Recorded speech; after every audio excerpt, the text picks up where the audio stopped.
Hello student, आप सभी का ज्ञान और मोक्ष की धरती गैस आप सभी का अभिनंदन करते हैं। तो अभी चल रहा है पावर ग्रिड महामैराथन एग्जाम तक में आप सभी का स्वागत करते हैं। अब की बार अंतिम प्रहार के साथ पावर ग्रिड को तैयारी कर रहे हैं, जो कि 24 नवंबर को एग्जाम है। तो 24 नवंबर का एग्जाम है, तो 23 तारीख तक जो है कि ये महामैराथन चलते रहेगा। तो अभी हम लोग जो है यहाँ टेक्निकल सोल्व करने जा रहे हैं। टेक्निकल सोल्व करेंगे, जो कि सेट प्रैक्टिस होता है मॉर्निंग में। यहाँ पे इलेक्ट्रिकल लाइन में जो कि मॉर्निंग में सेट प्रैक्टिस होता है, तो उसका भी हम सॉल्यूशन करने जा रहे हैं। अगर आप ऑनलाइन जुड़ करके सेट मारना चाहते हैं, ऑनलाइन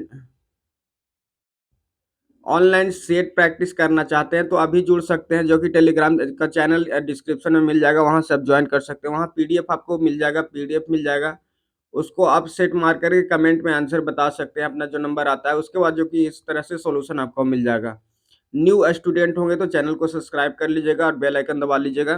तो चलिए अभी शुरू करते हैं, जो कि टेक्निकल का सॉल्यूशन है पावर ग्रिड का स्पेशल लेकर के। तो क्वेश्चन नंबर 1 से देखते हैं क्या क्या पूछता है।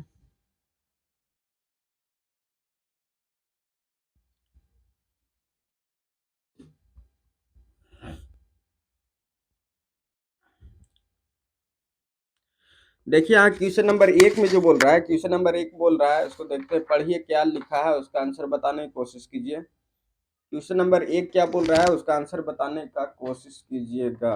क्वेश्चन नंबर 101 का क्या होगा क्वेश्चन, जल्दी से बताइए। क्वेश्चन नंबर 1, हाँ, कह रहा है कि बीच ऑफ द फ्लोविंग, कह रहा है कि यहाँ के बीच of the flowing the exhibit the hysteresis. Hysteresis में क्या क्या एग्जिबिट करता है। तो क्वेश्चन का देखिए, ऑप्शन ज्यादा हम नहीं पढ़ेंगे, ऑप्शन सीधा बता देते हैं। आप अपना आंसर बताते रहिए कमेंट में। तो ऑप्शन नंबर जो है कि डी ऑप्शन सही होगा। बोथ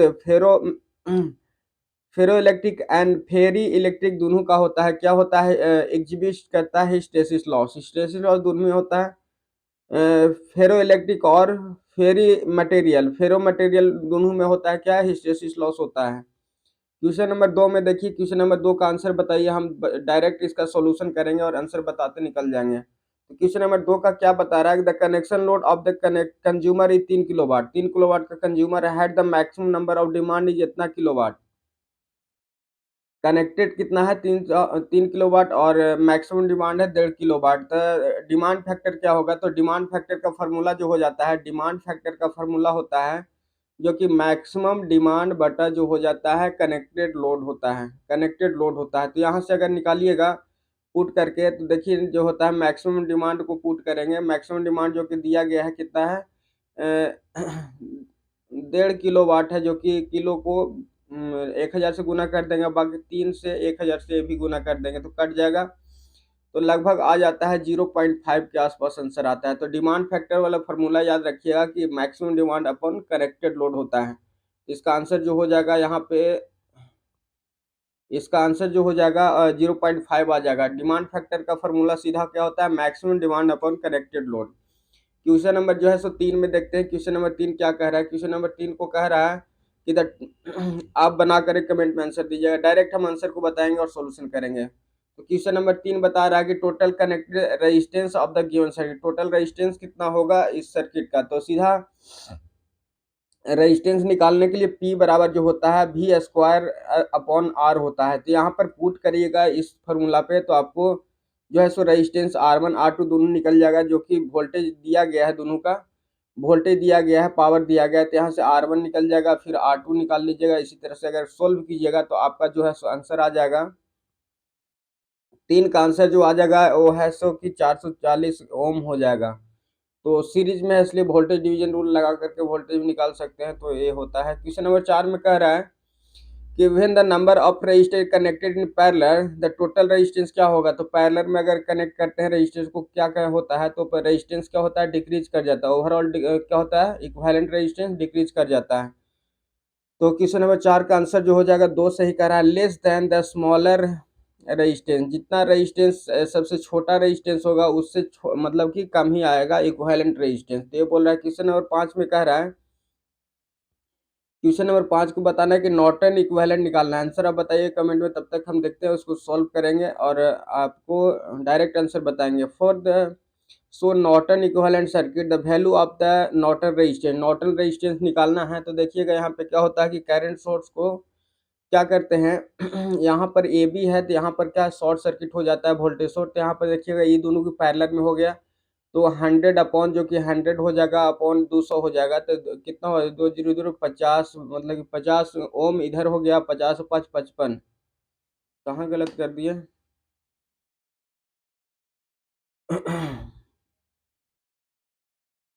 क्या कह रहा था क्वेश्चन नंबर 4 क्वेश्चन नंबर 5 का आंसर ठीक तो है।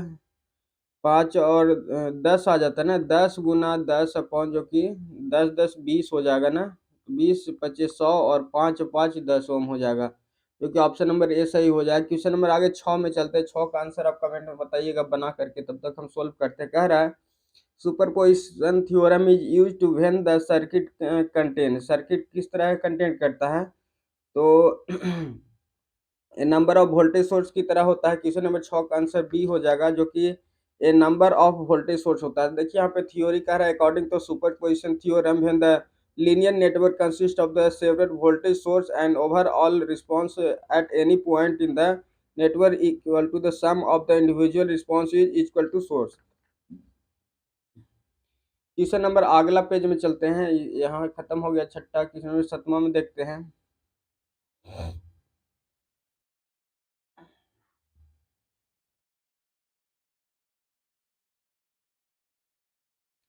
क्वेश्चन नंबर 7वां में कह रहा है कि आंसर आप बताइएगा, तब तक हम पढ़ते हैं। इसमें कह रहा है the formula of the kinetic energy, kinetic energy का फार्मूला क्या होता है तो हाफ एम वी स्क्वायर होता है।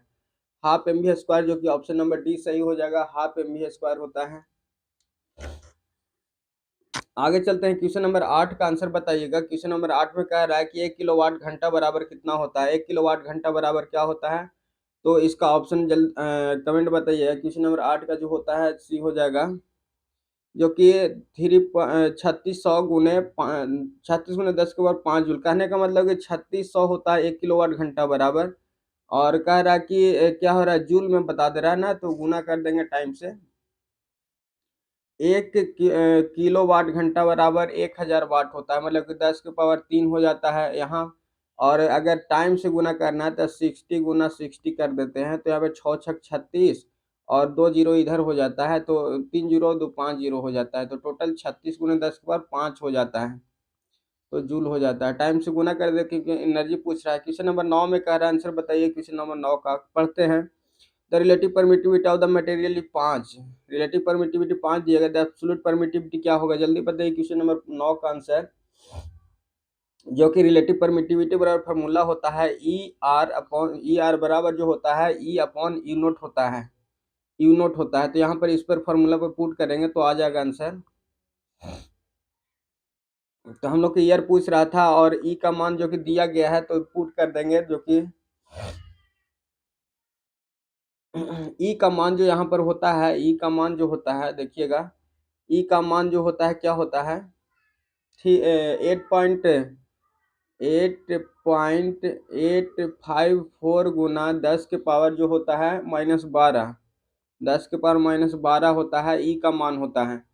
यहाँ पर अगर ई नोट का मान पूछ रहा है तो ई आर का मान दिया गया है 5। देखिए यहाँ पर इस तरह से होगा कि ई आर के मान 5 दिया गया है, ई का मान जो कि 8 गुना क्या है 8.854 गुना क्या है 10 के पावर -12 हो जाता है। यहाँ पर ई नोट का मान पूछ रहा है तो यहाँ से डिवाइड कर दीजिएगा तो निकल जाएगा, टोटल गुना हो जाता है यहाँ से। देखिएगा यहाँ से जो कि हम लोग को जो निकालना है थोड़ा सा इस पे फोकस कीजिएगा, ई का मान निकालना है तो ई आर इंटू जो हो जाएगा ई नोट हो जाएगा। तो इस तरह से ई नोट का मान जो दिया गया है उसको पुट करेंगे और सोल्व कर देंगे। तो यहाँ पर देखिएगा क्या हो जाएगा आंसर, तो यहाँ पर देखिएगा ई आर का मान 5 है, ई आर का मान क्या है 5 है, और 5 गुना 854 गुना 10 के पावर -12 गुना कर देंगे तो 8 5 40 44 के आसपास आ जाता है। तो ऑप्शन नंबर जो हो जाएगा बी सही हो जाएगा। ऑप्शन नंबर जो है सो क्या हो जाएगा बी ए सही हो जाएगा, 44 के आसपास हो जाएगा। क्वेश्चन नंबर 9 का ऑप्शन नंबर ए सही हो जाएगा। क्वेश्चन नंबर 10 देखते हैं, कह रहा है कि इसका आंसर बताइएगा जल्दी से पढ़ करके। तो बता रहा कह रहा है when the relative permittivity of the medium is increase, relative permittivity जो ई आर का मान है इंक्रीज कर रहा है increase then force between the charge placed at the distance apart, क्या होगा फोर्स, क्या होगा फोर्स का मान क्या होगा, ई आर का मान जो है रिलेटिव परमिटिविटी का मान बढ़ रहा है तो क्या होगा, तो यहाँ पर आंसर जल्दी से बताइएगा। जो कि फार्मूला होता है फोर्स का वो देखिएगा, फार्मूला लिखा देते हैं, एफ बराबर जो होता है 1/4 पाई नॉट एप्सिलेंट आर होता है, और यहाँ पे Q1 इंटू Q2 अपॉन जो होता है डी स्क्वायर या आर स्क्वायर होता है। तो फार्मूला यही होता है, कह रहा है यहाँ पे कि जो हम लोग को देखना है यहाँ पे कह रहा है कि जो कि ई आर का मान, इल नोट ई आर का मान बढ़ रहा है तो फोर्स का मान क्या होगा, तो सीधा इन्वर्सली प्रोपोर्शनल होता है, तो क्या हो जाएगा कि सी ऑप्शन सही हो जाएगा। तो सी ऑप्शन डिक्रीज ही करेगा, जैसे ईयर का मान जो है इसका मान अगर डिक्रीज इंक्रीज करेगा तो इसका मान फोर्स जो है सो ऑटोमेटिक डिक्रीज करेगा, तो ये क्या हो जाएगा, सी ऑप्शन सही हो जाएगा, डिक्रीज करेगा। ऑप्शन नंबर जो है सो सी कह रहा है डिक्रीज करेगा। क्वेश्चन नंबर 11 में देखते हैं, जो कि ये होता है कैपेसिटर का मान क्या होता है, सी बराबर क्यू बाई भी होता है, सी बराबर क्यू बाई भी होता है, कि ऑप्शन नंबर बी सही हो जाएगा। क्वेश्चन नंबर 12 का आंसर बताइएगा। क्या रहता है capacitance of the parallel plate depend upon, किस पे डिपेंड करता है, parallel capacitance of the parallel plate capacitor depend करता है, किस पर डिपेंड करता है, तो सी बराबर जो होता है एक फार्मूला होता है, सी बराबर जो होता है सी बराबर वो होता है ई नोट अपॉन ए अपॉन डी होता है, ए अपॉन डी होता है कैपेसिटर का मान। तो यहाँ पर देखिए कह रहा है कि जब एरिया का मान क्या कह रहा था, यहाँ पे कह रहा है कि a capacitor parallel the plate capacitor depend upon, किस पर डिपेंड करेगा, तो क्वेश्चन नंबर 12 का आंसर जो है सो डी ऑप्शन सही होगा, जो कि सेपरेशन डिस्टेंस पर डिपेंड करता है, एरिया पर डिपेंड करता है, बाकी डिस्टेंस पर डिपेंड करता है, जो कि ये है डिस्टेंस पर डिपेंड करता है, separation between two two plate के बीच में, जैसे एक ये है तो इसमें डिस्टेंस जो होता है इस पर डिपेंड करता है, और फिर टोटल एरिया पर भी डिपेंड करता है, एब्सोल्यूट परमिटिविटी पर तो करता ही है। क्वेश्चन नंबर 12 का जो हो जाएगा आंसर हो जाएगा डी हो जाएगा आंसर, डी ऑप्शन सही हो जाएगा। आगे चलते हैं क्वेश्चन नंबर 13 में। क्वेश्चन नंबर 13 कह रहा है कि अकॉर्डिंग टू बायो सवर्ट लॉ क्या होता है, क्वेश्चन नंबर 13 का आंसर बताइएगा, फार्मूला ही है। क्वेश्चन नंबर 13 का क्या कह रहा है, जो कि यही ऑप्शन सही होगा, बायो-सवर्ट लॉ का जो फार्मूला होता है mu naught upon 4 pi I d l sine theta upon r square होता है। तो देखिए इसमें थ्योरी दिया गया, थ्योरी को पढ़ेंगे। कह रहा था according to the Biot Savart law the magnetic field due to the current element is D L, DL के अनुसार से क्या होता है कि मैग्नेटिक फील्ड होता है carrying at the current of I, I current मतलब की जाएगा at the point of distance R meter, distance पर आर मीटर पर जाएगा।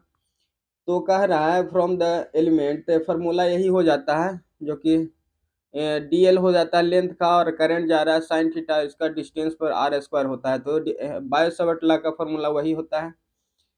और एम्पियर्स लॉ होता है, इसका इन्वर्सली प्रोपोर्शनल होता है, तो ये ऑप्शन सही हो गया 13 का। 14 का देखते हैं, 14 में क्या कह रहा है, the absolute permittivity of the material है द फ्लक्स डेंसिटी इतना दिया गया है, फ्लक्स डेंसिटी इतना दिया गया है, एंड इज 4 के पावर -4 हेनरी मीटर दिया गया है, हेनरी मीटर दिया गया है, जो कि एच दिया गया है, इंटेंसिटी दिया गया, फ्लक्स डेंसिटी दिया गया है, तो बी डायरेक्टली प्रोपोर्शनल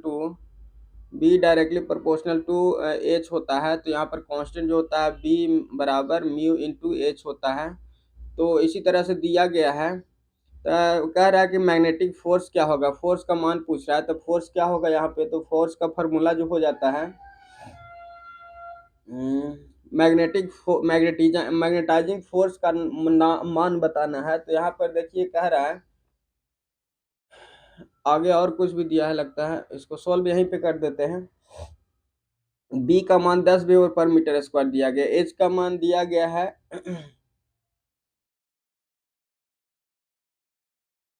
10 के पावर -4 हेनरी मीटर दिया गया है, ये जो है म्यू नॉट का मान है। म्यू नॉट का मान क्या है, रिलेटिव थी एब्सोल्यूट रिलेटिव परमिटिविटी नहीं, इसको क्या बोलते हैं, परमिटिविटी बोलते हैं, जो कि म्यू नॉट का मान दिया गया 10 के पावर -4। तो देखिए यहाँ पर फॉर्मूला जो हो जाता है बी, खत्म हो जाता है यहाँ पे देखिए जो फार्मूला क्या होता है, रिलेशन होता है बी बराबर म्यू नोट इंटू एच होता है फार्मूला। तो यहाँ पर अगर पुट करिएगा बी का मान जो कि 10 दिया गया है, म्यू नोट का मान 10 के पावर माइनस 4 दिया गया है, तो यहाँ से एच का मान निकाल लेंगे। तो एच का मान क्या हो जाएगा, तो एच का मान जो हो जाएगा 10/10 के पावर माइनस 4 हो जाएगा। तो इसको अगर सोल्व करेंगे एच बराबर जो हो जाएगा 10 के पावर 5 हो जाएगा। तो ये ऑप्शन हो जाएगा एम्पियर टन पर मीटर हो जाएगा, एम्पियर टन पर मीटर, जो कि मैग्नेटाइजिंग फोर्स होता है। देखिए ऑप्शन नंबर आगे दिया गया होगा। तो आप सब जुड़े रहिए और अपना जो कि रिवीजन करते रहिए थ्योरी का। इस तरह से अगर सॉल्यूशन करेंगे बढ़िया से तो आपका नंबर ऑटोमेटिक बढ़ेगा ही बढ़ेगा। तो सेट का सॉल्यूशन करना बहुत ही जरूरी है। तो 10 के पावर 5 जो कि एम्पियर टन मीटर हो गया था आंसर। क्वेश्चन नंबर 15 को पढ़ते हैं, क्या कह रहा है। कह रहा है 15 में कि बीएच कर्व इंडिकेट द क्या है manner in which the flux density vary. कह रहा है बीएच कर्व इंडिकेट करता है मैनर को which the flux density vary करता है। तो किसको कहते हैं उसको, जहां से जहां वैरी करता है उसको क्या कहते हैं, तो मैग्नेटाइजिंग फोर्स उसको कहते हैं। देखिए यहाँ पर जो कि इस तरह से बनाया जाता है, मैग्नेटाइजिंग कर्व दिया जाता है, बना नहीं पा रहे हैं यार, यहाँ पे इस तरह से रहता है, इस तरह से जाता है और ये इस तरह से जाता है। तो ये जो कर्व है, इतना एरिया है, वो क्या होता है, मैग्नेटाइजिंग कर्व होता है। तो यहाँ पर कह रहा है कि मैग्नेटाइजिंग फोर्स पर डिपेंड करता है। कह रहा है बीएच कर्व इंडिकेट करता है, बीएच कर्व इंडिकेट करता है मैनर को इज फ्लक्स डेंसिटी वैरी, जहाँ फ्लक्स डेंसिटी वैरी कहाँ करे, जहाँ मैग्नेटाइजिंग फोर्स रहेगा वहीं फ्लक्स डेंसिटी वैरी करे। क्योंकि जैसे नॉर्थ पोल साउथ पोल यहाँ पर रहते हैं, निकलता है नॉर्थ पोल साउथ पोल यहाँ से, तो यहाँ पे मैग्नेटाइजिंग फ्लक्स जो होता है, मैग्नेटाइजिंग फ्लक्स यहाँ पर है तब ना मैग्नेटाइजिंग फोर्स होगा किसी पर, अलग एक और मैग्नेट होगा। तो यहाँ पर जो मैग्नेटाइजिंग फोर्स होगा तो होगा तभी ना। तो क्वेश्चन नंबर इसका 4 ऑप्शन सही हो जाएगा। क्वेश्चन नंबर 16 में देखते हैं। क्वेश्चन नंबर 16 कह रहा है the relative permittivity of the air, relative permittivity of air का क्या हो जाता है, 16 का ऑप्शन नंबर सी सही हो जाएगा, 1 होता है। एयर का जो रिलेटिव परमिटिविटी होता है वो 1 होता है। 16 का देखिए थ्योरी कह रहा है the relative permittivity of the air means the how many flux flow permeable into the air। कह रहा है कि रिलेटिव परमिटिविटी उसको कहते हैं, म्यू आर का मान उसको कहते हैं। एयर मीन्स एयर का रिलेटिव परमिटिविटी उसको बोलते हैं कि how much flux flow in the permeable in the air, air में कितना फ्लक्स जो है कि निकालने देता है उसको कहते हैं। तो एक होता है म्यूनिट का मान जो होता है, म्यूनोट का मान 1 होता है एयर का। क्वेश्चन नंबर 17 में कह रहा है कि यहाँ पर देखिएगा, इसको बना करके आंसर सेंड कीजिएगा। कह रहा म्यूचुअल इंडक्टेंस दिया गया है 14 हेनरी। उसके बाद current in the coil change in the rate of 2 ampere per second दिया गया, चेंज इन करंट दिया गया है। तो बोल रहा है कि ईएमएफ क्या होगा। तो ईएमएफ का फार्मूला जो हो जाता है आई एम बराबर जो हो जाता है एम जो होता है D I upon D T होता है, D I upon D T होता है। तो इस पर फार्मूला पर पुट कर दीजिएगा तो जो कि यहाँ से निकल जाएगा वो है सो कि क्या पूछ रहा है इसमें, वोल्टेज का मान पूछ रहा है ना। तो वी एम बराबर M D I by D T ही हो जाएगा। तो यहाँ पे पुट करिएगा तो एम का मान 14 दिया गया, D I by D T का मान 2 है, तो 14 दूना 28 वोल्ट हो जाएगा। तो वी एम बराबर हो जाएगा इस तरह से M D I by D T होता है। तो 28 वोल्ट बी ऑप्शन सही हो जाएगा। तो बी ऑप्शन सही है। क्वेश्चन नंबर 18 में चलते हैं। क्वेश्चन नंबर 18 कह रहा है the power factor of the AC circuit is given by. Power factor का फार्मूला क्या होता है, कॉस फाई का होता है, कॉस थीटा का मान क्या होता है, आर अपॉन जेड होता है। तो ऑप्शन जब आर अपॉन जेड, तो डी ऑप्शन सही है। तो 18 का डी ऑप्शन सही हो जाएगा। तो होता है पावर फैक्टर का फार्मूला यही होता है आर अपॉन जेड। तो होता है क्या, रेजिस्टेंस ऑफ द सर्किट बटा इम्पीडेंस हो जाता है। थ्योरी में कह रहा है कि क्या है पावर फैक्टर। पावर फैक्टर का थ्योरी थोड़ा सा पढ़ते हैं, यहाँ पे लिखा हुआ है उसको देखेंगे, क्योंकि थ्योरी पढ़ना बहुत जरूरी है। यहाँ पे देखिए लिखा गया है the power factor of the AC circuit showing the how much the circuit is the resistance against the overall impedance. क्या है रेजिस्टेंस ओवरऑल इम्पीडेंस में, तो उसी को पावर फैक्टर कहा जाता है। पावर फैक्टर का फॉर्मूला आर अपॉन जेड होता है। क्वेश्चन नंबर 19 में देखते हैं। यहाँ पे देखिए कह रहा है कि आर एल सीरीज सर्किट है, आर का मान इतना, एक्सएल का मान इतना दिया गया, तो फेज एंगल क्या होता है। तो जो कि tan डेल का मान पूछ रहा है, tan डेल का मान क्या होता है, तो tan डेल का मान जो हो जाता है एक्सएल अपॉन आर होता है, जो कि सीरीज में है। आर एल और सी सीरीज में रहेगा तब कह रहे हैं कि एक्सएल अपॉन आर होता है। लेकिन जब यही पैरेलल सर्किट में होता है तो क्या हो जाता है, जब यहाँ मान लीजिए कि ये आर हो गया, यहाँ एल हो गया और यहाँ सी अगर पैरेलल में होता है तो tan डेल का मान जो हो जाता है, जो आर अपॉन एक्सएल हो जाता है, सीधा उल्टा हो जाता है। तो यहाँ पर देखिए सीरीज में बोल रहा था तो पुट करेंगे, एक्सएल का मान 10 दिया गया है, आर का मान 10 दिया गया, तो डेल का मान जो हो जाएगा 45 डिग्री हो जाएगा। तो सीधा 45 डिग्री ऑप्शन नंबर बी सही हो जाएगा। तो बी ऑप्शन सही 45 डिग्री हो गया, 19 का बी ऑप्शन सही हो गया। 20 में देखते हैं कि 20 में क्या कह रहा है, कह रहा है कि एडमिटांस ऑफ द सर्किट, एडमिटांस निकालने के लिए बोल रहा है। अभी इम्पीडांस निकाल रहे थे तो इम्पीडांस का जो होता है, इम्पीडांस का अपोजिट होता है एडमिटांस। तो पहले इम्पीडांस निकालिए, उसके बाद इम्पीडांस निकल जाएगा। तो जेड बराबर होता है under root R square plus XL का स्क्वायर होता है। तो यहाँ पे 36 हो जाएगा प्लस 64 हो जाएगा अंडर रूट, तो यहाँ पर टोटल जो 10 आ जाएगा, यानी कि इम्पीडांस का मान जो है सो 10 आ गया।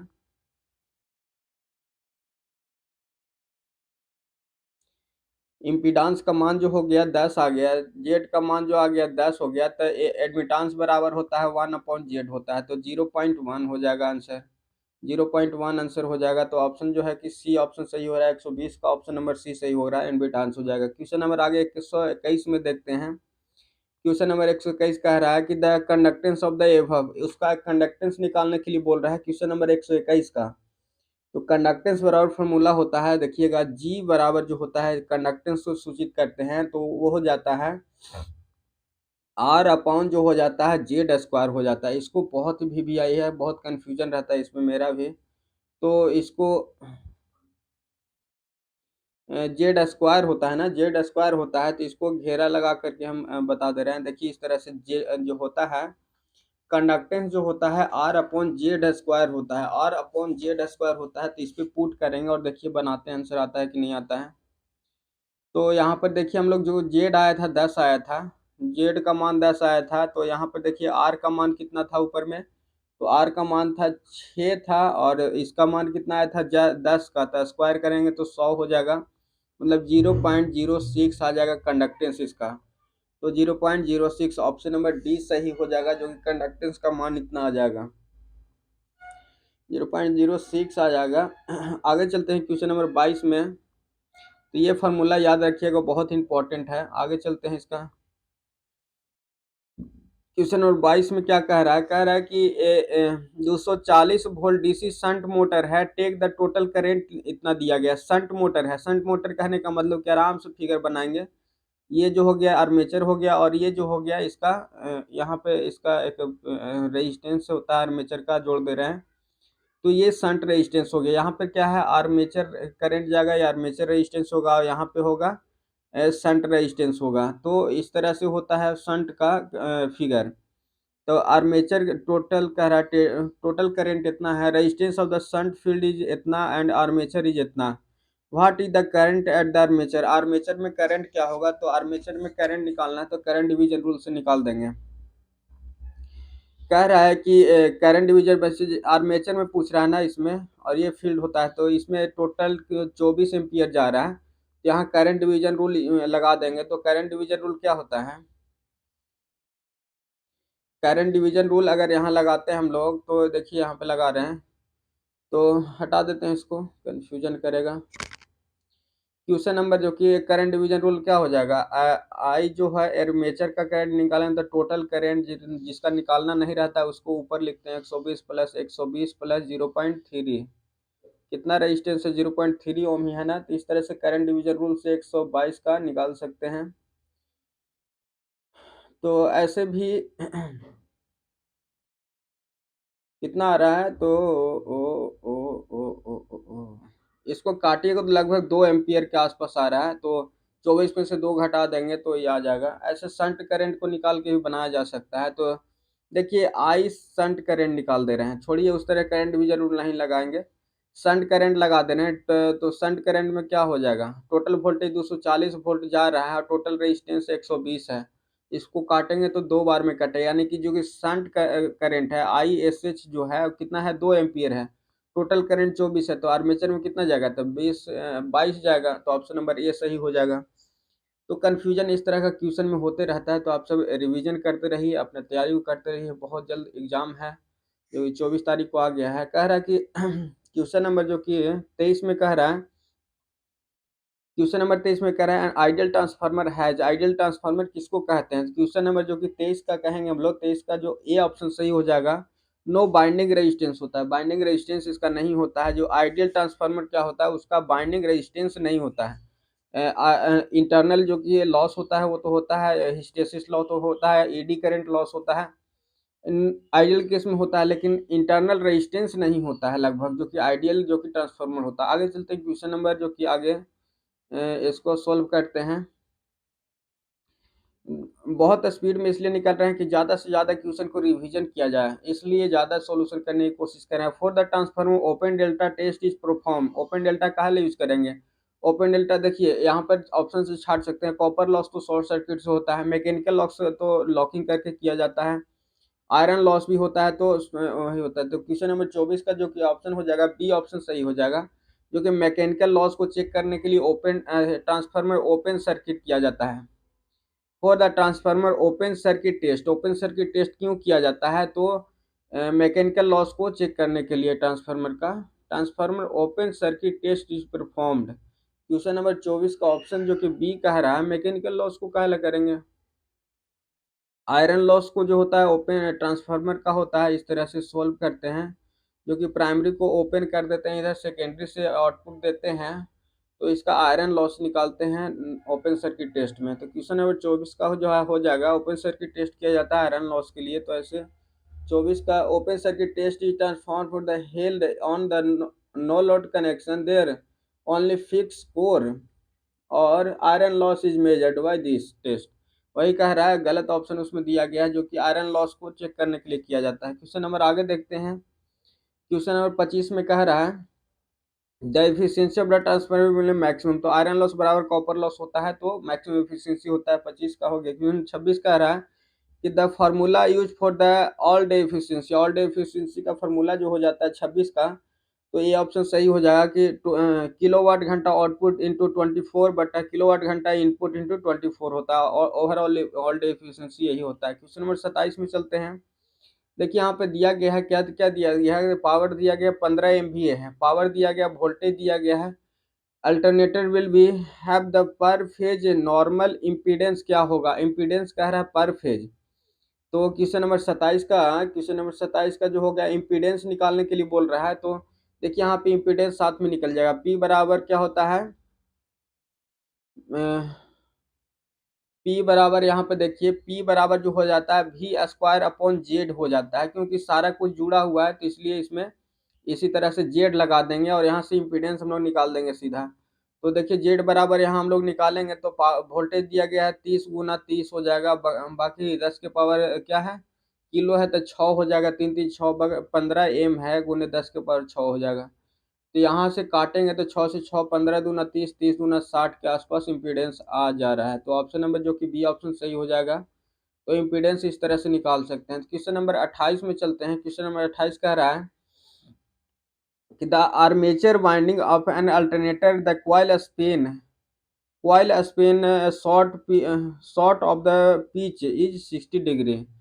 शॉर्ट पिच कितना दिया है 60 degree electrical, the pitch factor क्या होगा। तो क्वेश्चन नंबर 28 का जो हो जाएगा, पिच फैक्टर का फार्मूला होता है केपी बराबर फार्मूला होता है, वो ध्यान दीजिएगा, केपी बराबर कोस होता है अल्फा अपॉन 2 होता है, कोस अल्फा अपॉन 2 होता है इस तरह से।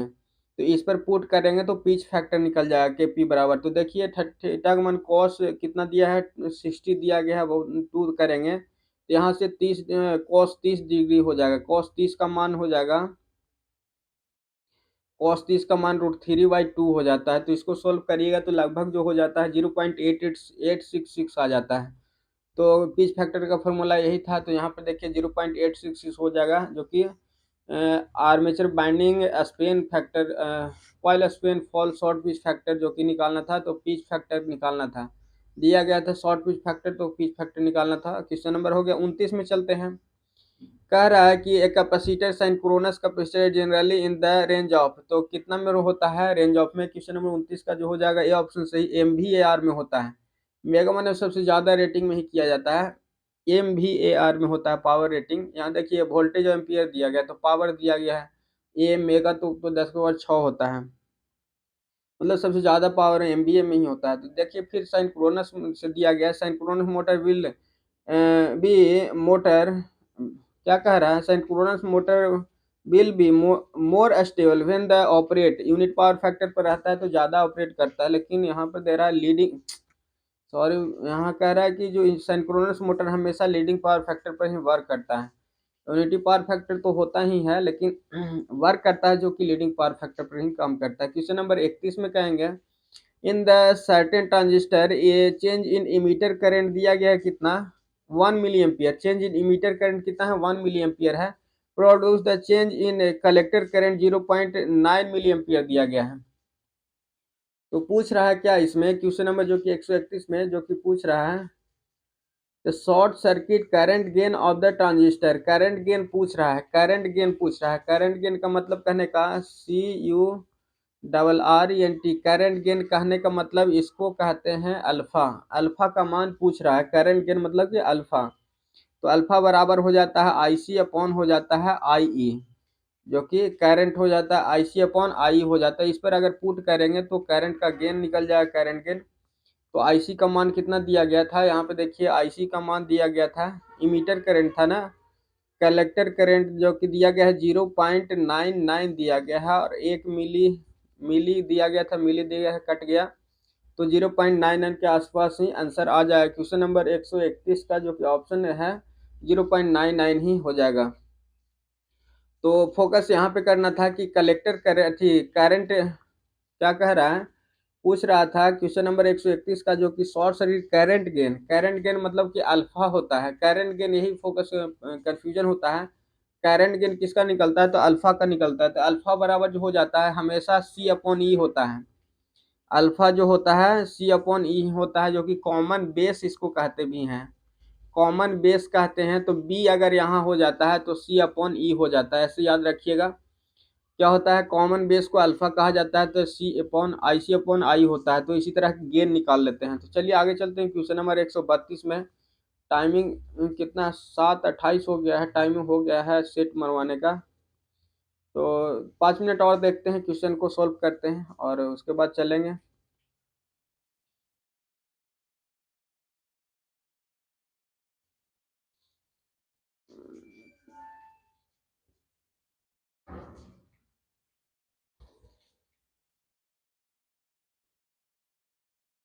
तो यहाँ पे देखिए क्वेश्चन नंबर जो कि 0.99 आ गया इसका आंसर। तो आगे देखते हैं क्वेश्चन नंबर 132 में कह रहा है, question number 132, which of the following is the configuration है द हाईएस्ट करंट गेन, सबसे ज्यादा करंट गेन किसका होता है। तो क्वेश्चन नंबर 132 का आंसर जो हो जाएगा बी ऑप्शन से ही हो जाएगा, कॉमन कलेक्टर का होता है करंट गेन सबसे ज्यादा होता है। करंट गेन सबसे ज्यादा किसका होता है, सी से करंट और सी से कॉमन कलेक्टर, मतलब कि करंट गेन सबसे ज्यादा किसका होता है, कॉमन कलेक्टर का होता है। सी से करंट और करंट गेन और सी से कलेक्टर होता है। तो इसे याद रखना है कि सबसे ज्यादा करंट गेन किसका होता है, तो कलेक्टर का होता है, कॉमन कलेक्टर का। क्वेश्चन नंबर 133 कह रहा है द कॉन्फ़िगरेशन है that the use for the constant current source, constant current source की तरह कौन काम करता है। क्वेश्चन नंबर 33 का ऑप्शन नंबर ए हो जाएगा, कांस्टेंट करंट के सोर्स की तरह कौन काम करता है, तो कॉमन बेस हो जाता है, जो कि अल्फा कहते हैं। कॉमन बेस जो होता है कांस्टेंट करंट की तरह वर्क करता है, कॉमन बेस, कॉमन बेस जो होता है कांस्टेंट करंट होता है। कॉमन बेस तो इस तरह से फॉर्मूला बनता है, यहाँ इमीटर होता है, ये फॉरवर्ड वाइस होता है, यहाँ पर ट्रांजिस्टर लगा देते हैं इस तरह से और इसका आउटपुट लेते हैं। और इस तरह से यहाँ पे जो होता है बेस होता है, ये इमीटर होता है, कलेक्टर होता है, इसको रिवर्स वाइस में जोड़ते हैं, इसको रिवर्स में जोड़ते हैं तो यहाँ बेस हो जाता है, कलेक्टर हो जाता है, मीटर हो जाता है। तो इस तरह से क्या होता है, एक current source, constant current source की तरह कॉमन बेस को यूज करते हैं। क्वेश्चन नंबर 34 में देखते हैं, क्वेश्चन नंबर 34 कह रहा है the DC current gain of the transistor in common emitter configuration is, क्या होगा, डीसी करंट गेन क्या होगा, करंट गेन फिर पूछ रहा है। तो करंट गेन क्या होता है, फॉर्मूला करंट गेन बराबर जो होता है IC अपॉन होता है IE होता है, अभी देख रहे थे। तो देखिए आओ आगे क्या पूछ रहा है, find the DC current gain of the common base. Common base को ही कहा जाता है ठीक करंट जो कि होता है। तो DC current gain of transistor common emitter का दिया गया है, कॉमन इमीटर का दिया गया है और पूछ रहा है कॉमन बेस का जो कि करंट गेन पूछ रहा है। तो यहाँ पर देखिए फार्मूला होता है 34 का, अल्फा डीसी बराबर होता है, अल्फा डीसी बराबर जो होगा बीटा डीसी अपॉन जो हो जाता है बीटा प्लस वन या वन प्लस बीटा होता है, वन प्लस बीटा हो जाता है। तो अल्फा वाला रिलेशन याद रखिए, जो हमेशा होता है अल्फा छोटा होता है एक से, तो क्योंकि एक जोड़ दिया जाता है। तो यहाँ पर देखिएगा बीटा जो दिया गया है उसको जोड़ देंगे, बीटा का मान 100 दिया गया है और प्लस वन प्लस 100 हो जाएगा, तो टोटल जो कि एक से मान कम ही आएगा, 101 0.99 के आसपास आता है। तो इसका जो कि क्या हो गया, कॉमन बेस का करंट गेन कितना हो गया, 0.99 हो गया। तो ऑप्शन ये सही हो गया। जो कि याद रखिएगा कॉमन बेस का जो थी होता है कॉमन बेस और कॉमन इमीटर में जो होता है जो कि क्या है, कॉमन इमीटर है ना, ट्रांजिस्टर कॉमन इमीटर और कॉमन जो बेस में रिलेशन होता है, कॉमन इमीटर और कॉमन बेस में फार्मूला जो यही होता है, अल्फा बराबर beta upon one plus beta होता है। तो चलिए आगे चलते हैं क्वेश्चन नंबर 35 में। क्वेश्चन नंबर 35 कह रहा है कि यहाँ पे what will be the output voltage at that the time constant जी बराबर जीरो। अगर टी बराबर जीरो है तो हमेशा 135 का जीरो ही होना चाहिए। तो ऑप्शन जो होगा ए ऑप्शन सही होगा। कह रहा है कि यहाँ पे voltage that time constant time instant zero, zero time पर क्या होगा आउटपुट वोल्टेज, तो जीरो टाइम पर जीरो ही वोल्टेज होगा लगभग। तो इसका देखिएगा एक ग्राफ बता करके बताया, देखिए यहाँ पे एक इक्वेशन दिया गया है और ये ग्राफ बनाया है। अगर इस ग्राफ को इस तरह से सोल्व करेंगे टाइम टाइम को रिलेटेड ले करके यहाँ पे, तो क्या हो जाता है, जीरो टाइम है। यहाँ पर देखिएगा ये क्या है, आउटपुट है, और ये क्या है, इसको टाइम रेफरेंस लेते हैं।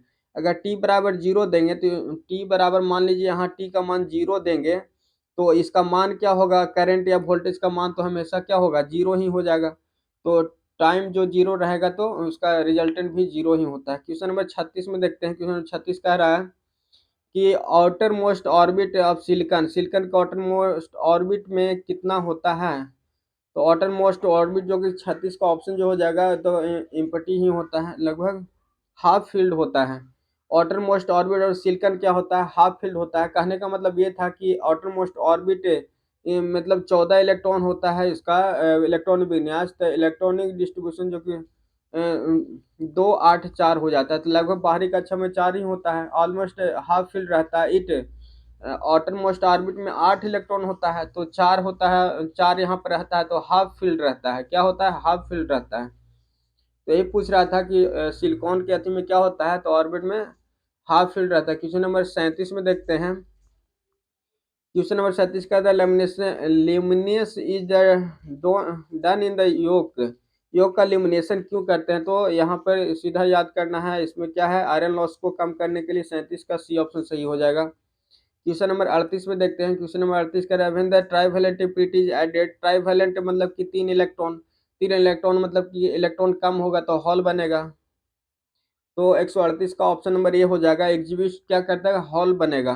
क्वेश्चन नंबर 39 में कह रहा है कि the residual magnetic in DC generator residual result zero induced EMF, the speed क्या होगा, स्पीड जीरो होगा तो सीधा स्पीड बराबर होता है एन एस ईवी बराबर जो हो जाता है फार्मूला एन पी 5 Z/60 होता है। तो देखिए स्पीड अगर जीरो हो जाएगा तो ये भी जीरो हो जाएगा। तो क्वेश्चन नंबर 39 का जो ऑप्शन हो जाएगा बी ऑप्शन से होगा, जीरो वोल्टेज हो जाएगा। आगे चलते हैं क्वेश्चन नंबर 40 में। क्वेश्चन अच्छा था, रिवीजन थ्योरी का रिवीजन करने लायक है क्वेश्चन। इसको नहीं होगा तो लास्ट में आकर के फिर से सॉल्यूशन कर देंगे इसको, बहुत अच्छा थ्योरी का कि जो रिवीजन करवा रहा है इसमें। तो इसी तरह से जुड़े रहिएगा, अपना थ्योरी का रिवीजन करते रहिए। यहाँ कह रहा है कि in the power system the power factor improvement can be done by, power factor improvement कैसे करते हैं, तो ऑल ऑफ द एबव हो जाएगा। क्वेश्चन नंबर 40 का ऑप्शन जो कि डी ऑप्शन से हो जाएगा। Static capacitor phase advantage synchronous condenser लगाकर कर सकते हैं। 41 का क्वेश्चन नंबर कह रहा है इंट्रोडक्शन ऑफ डायलेक्ट्रिक, डायलेक्ट्रिक का इंट्रोडक्शन क्या होता है। क्वेश्चन नंबर 41 का आंसर बता देते हैं सीधा, इंक्रीज द कैपेसिटेंस। अगर इंट्रोडक्शन डायलेक्ट्रिक किसी मीडियम में डायलेक्ट्रिक का मात्रा बढ़ाएंगे तो क्या होगा, इंक्रीज करेगा कैपेसिटेंस का। क्वेश्चन नंबर 42 कह रहा है द ट्रांसफार्मर रेशियो, जाकर खोल दो ना, छोड़ो तो कहा ले जाए। तो स्टूडेंट आज के लिए इतना ही, मिलते हैं जो कि और जो क्वेश्चन है इसको आगे अगले वीडियो में सोल्व करेंगे। तब तक के लिए इतना ही, मिलते हैं। और न्यू स्टूडेंट जुड़े हुए होंगे तो चैनल को सब्सक्राइब करके जुड़ जाइए, क्योंकि जब तक पावर ग्रिड एग्जाम फूटेगा नहीं तब तक तैयारी चलते रहेगा, जो कि महा मैराथन चल रहा है यहाँ पे देखिएगा। तो आप सब जुड़े रहिए और रेगुलर बने रहिए, पूरा वीडियो देखिए, अच्छे से थ्योरी को सोल्व किया जा रहा है और आप तैयारी करते रहिए। जो भी स्टूडेंट जो कि बार्क का एग्जाम आ गया है और एक है पीजीसीआईएल का एग्जाम हो गया, जो कि बार्क का है 22 तारीख को है और ये 24 नवंबर को है। तो जो WR तक भरे होंगे उन स्टूडेंट को जो कि दोनों एग्जाम कर सकते हैं, बाकी जो है सो नहीं कर सकते हैं साउथ इन रीजन वाला। तो धन्यवाद, मिलते हैं अगले वीडियो में। अभी जा करके क्लास है जो कि 7:30 से क्लास रहता है। आज संडे है, उसके बावजूद भी संडे क्लास है। तो मिलते हैं अगले वीडियो में, तब तक के लिए राधे राधे, धन्यवाद, जय श्री कृष्ण।